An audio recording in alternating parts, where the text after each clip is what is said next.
Bonjour à tous et bienvenue. Aujourd'hui, nous allons aborder un sujet qui me tient à cœur. Apprendre aux enfants à gérer leur argent.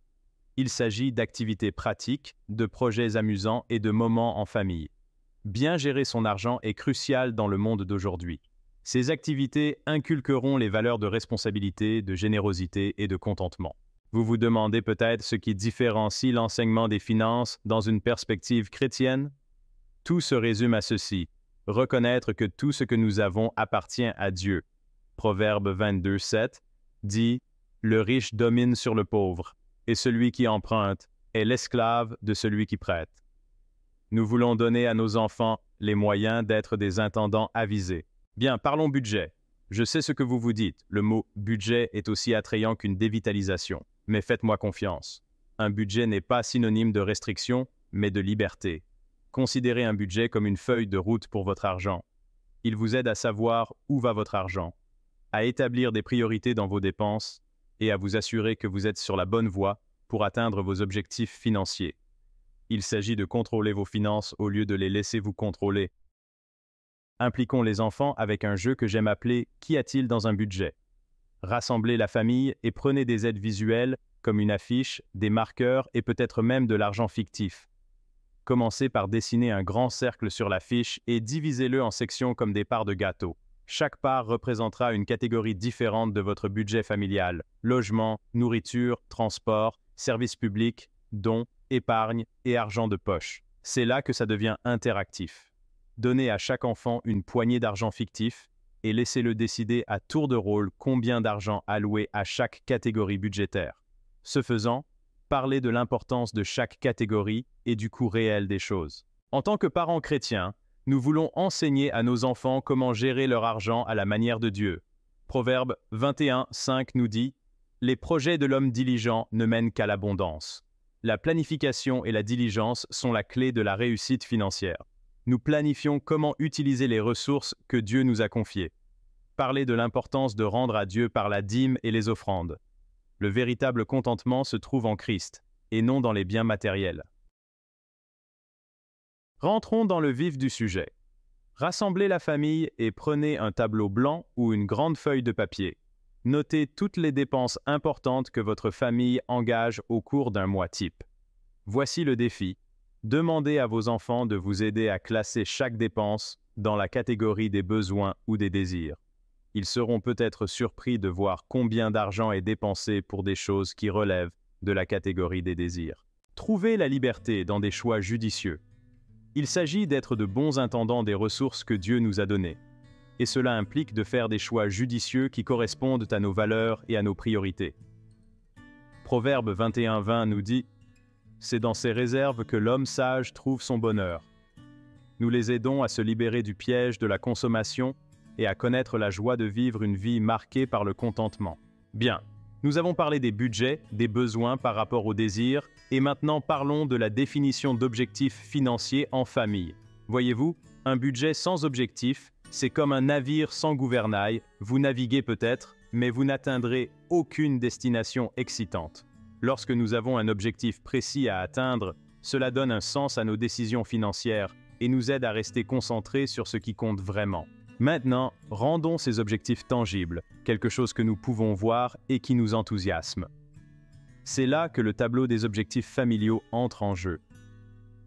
Trouvez un endroit central dans votre maison, par exemple le réfrigérateur. Encouragez tous les membres de la famille à réfléchir à leurs objectifs financiers. Notez chaque objectif sur une feuille de papier séparée. Cela deviendra un rappel visuel de ce que vous vous efforcez d'atteindre en famille.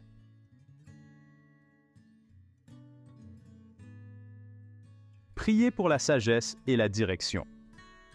En tant que parents chrétiens, notre objectif est d'élever des enfants qui sont de bons intendants des ressources de Dieu. Jacques, chapitre 4, versets 13 à 15, nous rappelle: « Aujourd'hui ou demain, nous irons dans telle ou telle ville, nous y passerons une année, nous y ferons des affaires et nous gagnerons de l'argent. Pourquoi vous ne savez même pas ce qui arrivera demain? Au lieu de cela, vous devriez dire: si le Seigneur le veut, nous vivrons et nous ferons ceci ou cela. » Prenez le temps de prier ensemble en famille pour la sagesse et le discernement dans vos décisions financières.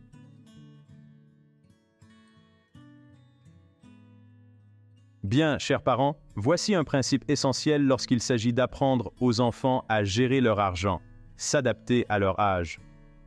L'objectif est d'introduire progressivement les concepts et les responsabilités financières au fur et à mesure que nos enfants grandissent et mûrissent. Pour les plus jeunes enfants, il peut s'agir simplement de leur donner une tirelire et de leur apprendre à économiser une partie de leur argent de poche. La comparaison des prix à l'épicerie.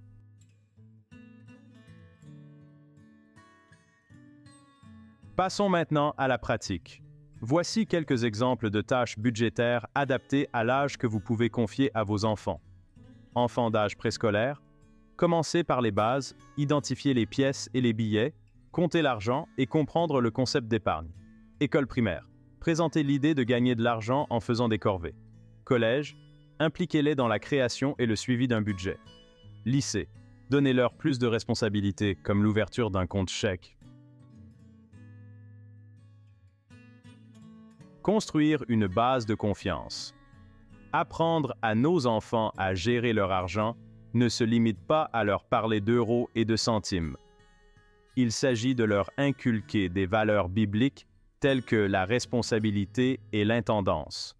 Luc 16:10 dit « Celui à qui l'on peut confier peu de choses peut aussi se voir confier beaucoup. » La fidélité dans les petites choses est essentielle pour instaurer la confiance. Nous avons parlé de budget, de besoins par rapport aux désirs, de la fixation d'objectifs, et maintenant abordons l'épargne ensemble en famille. Économiser, ce n'est pas seulement être responsable ou se préparer aux mauvais jours, c'est aussi donner à nos rêves les moyens de se réaliser. Nous investissons dans notre avenir, dans notre liberté de faire des choix. Il s'agit d'avoir les ressources nécessaires pour bénir les autres et vivre une vie de générosité. Le travail d'équipe fait fonctionner le rêve. Êtes-vous prêt à donner un élan à l'épargne familiale? Créons un pot d'épargne familiale.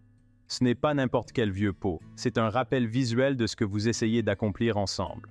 Chaque fois que vous recevez un revenu supplémentaire, faites un rituel familial en mettant une partie dans le pot. Vous vous souvenez de la fable d'Ésope sur la fourmi et la sauterelle? La fourmi a travaillé dur tout l'été, stockant de la nourriture pour l'hiver, tandis que la sauterelle chantait et jouait.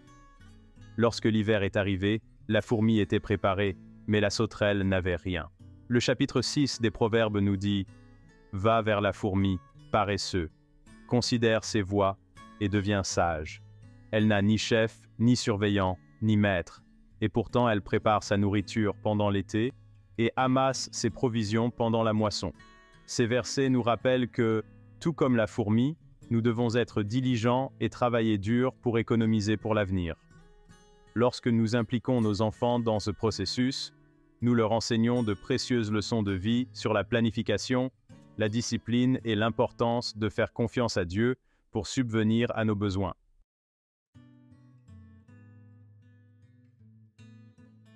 Il est essentiel d'apprendre aux enfants à faire la différence entre les besoins et les désirs. Les besoins sont des éléments essentiels à la survie et au fonctionnement de base, comme la nourriture, le logement, les vêtements et les soins de santé. Les désirs sont des éléments non essentiels, qui améliorent notre qualité de vie, mais qui ne sont pas nécessaires à la survie, comme les jouets et les divertissements. Il est important d'expliquer aux enfants qu'il est normal d'avoir des désirs. L'important est de faire passer les besoins avant les désirs et de faire preuve de maîtrise de soi.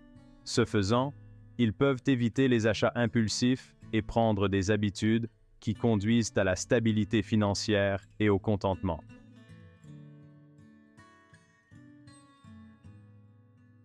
Les activités interactives sont un moyen efficace d'enseigner aux enfants la différence entre les besoins et les désirs. Le jeu des besoins et des désirs est un outil fantastique.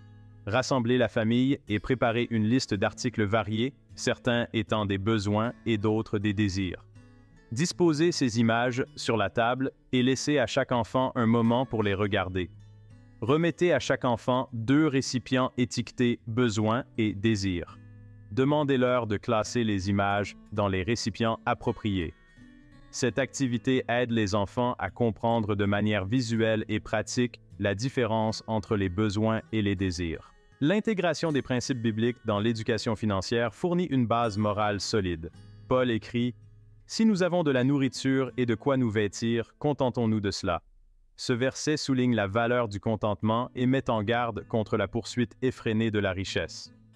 Encouragez vos enfants à trouver la joie dans les plaisirs simples et à être reconnaissants de leurs bénédictions. La vie est pleine de surprises. Juste au moment où vous pensez avoir tout compris, bam! Une dépense imprévue surgit. La voiture tombe en panne, la machine à laver rend l'âme ou quelqu'un tombe malade. Mais voici la bonne nouvelle, nous ne devons pas vivre dans la peur des imprévus de la vie. C'est là que le fonds d'urgence entre en jeu. Un fonds d'urgence est comme un filet de sécurité financière. Il s'agit d'une somme d'argent mise de côté spécifiquement pour ces dépenses imprévues. Disposer de ce fonds peut faire la différence entre traverser une tempête financière avec confiance ou se laisser emporter par les dettes et les soucis. Rendons les choses pratiques et amusantes. Réunissez la famille pour le défi du budget. L'objectif est de voir comment votre famille gérerait une dépense imprévue. Commencez par examiner ensemble votre budget familial actuel. Imaginez quelques scénarios réalistes. Par exemple, la voiture a besoin d'un nouveau pneu ou le chien doit aller chez le vétérinaire. Discutez en famille de la manière dont vous ajusteriez votre budget pour couvrir le coût imprévu. Cet exercice permet d'identifier les points faibles potentiels de votre budget et d'enseigner à vos enfants de précieuses compétences en matière de résolution de problèmes. Proverbes, chapitre 27, verset 12. Les sages voient le danger et se réfugient. La vraie sécurité vient de la confiance dans la providence de Dieu. Mais nous devons être sages et préparés. Avoir un fonds d'urgence est un moyen pratique de mettre en application ce principe biblique. Il est essentiel de prendre des décisions financières en famille. Il s'agit de créer une culture de communication, de collaboration et de responsabilité partagée. Faire participer nos enfants aux décisions financières leur apprend de précieuses compétences de vie. Nous leur apprenons à peser le pour et le contre, à tenir compte des conséquences et à travailler ensemble à la réalisation d'un objectif commun. Même les petites décisions, comme celle de savoir comment dépenser un budget familial consacré aux loisirs, peuvent être d'excellentes occasions de faire participer nos enfants. Cela leur apprend à prendre des décisions financières. Créer un conseil financier familial. Imaginez-le comme une réunion de famille avec un objectif précis. Rassemblez tout le monde autour de la table et fixez un moment précis chaque semaine ou chaque mois pour discuter des questions d'argent. Commencez par examiner ensemble votre budget familial. Parlez de toutes les dépenses à venir ou des objectifs financiers. Ouvrez la discussion aux suggestions et aux idées. Donner aux enfants la parole dans ces décisions leur permet de se sentir valorisés. Cela leur apprend également l'importance de la planification et de l'établissement de priorités. Tout comme un jardin a besoin d'être entretenu régulièrement, nos finances ont besoin d'une attention constante. C'est pourquoi il est crucial de faire régulièrement le point et de suivre nos progrès ensemble en famille. Considérez ces points comme des mini-célébrations de votre travail acharné et de votre dévouement. C'est le moment de voir où nous en sommes et d'apporter les ajustements nécessaires. Il s'agit de rester motivé, de se responsabiliser mutuellement et de célébrer les petites victoires. Certaines familles trouvent utile de faire un point rapide chaque semaine, tandis que d'autres préfèrent un bilan plus approfondi une fois par mois. L'important est d'en faire un élément régulier et stimulant de votre routine familiale. Parlons maintenant de la manière de rendre ces points amusants et stimulants. Créez une représentation visuelle des progrès financiers de votre famille. C'est là que le tableau des finances familiales s'avère utile. Prenez une grande affiche, un tableau blanc ou même une partie de la porte de votre réfrigérateur.